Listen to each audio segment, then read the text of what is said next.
So I suppose there are lots of different types of leave. Some we will have heard of before, some maybe not so much.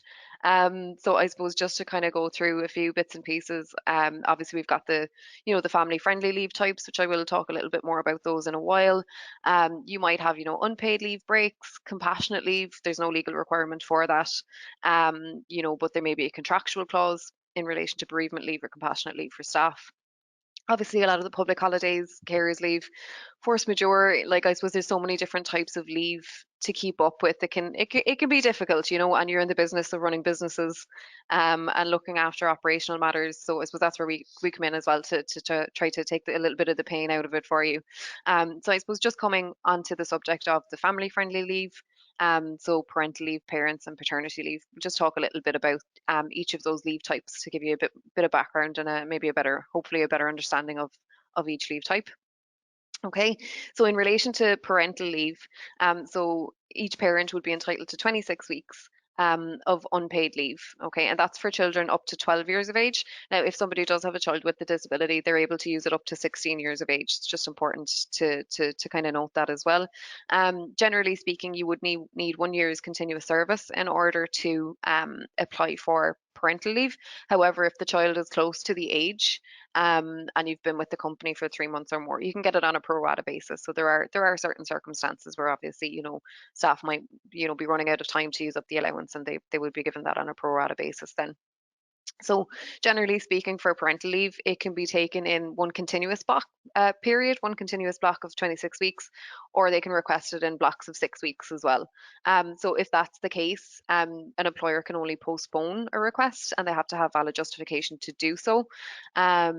Also, and I know a lot of people would kind of opt for this option where they would take a day a week, because obviously it's unpaid by the state, unpaid by the employer, unless, of course, you have that additional benefit where you do pay staff for their parental leave.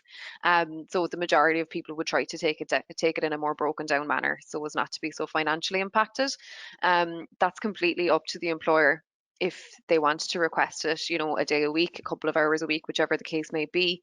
If they want to request it in that broken down manner, that's for, up to the employer whether they approve that or they don't. So you can actually refuse if somebody is looking to take a day, 2 days a week, whatever the case is, and it won't actually suit the business. But obviously, from a retention point of view, if consideration can be given and you can consult with the employee on it, it definitely would be advisable. Okay, then moving on to parents' leave. So I suppose this was introduced in the last year or so. It's available again for both parents, and that's up until the child reaches the age of 2. It is currently 5 weeks in duration, the parents' leave, due to increase to 7 weeks from July. Now, this is paid by the state, so I suppose parents' leave would probably be one that would be used a lot more maybe than parental leave, depending on the industry, depending on the income levels of your employees.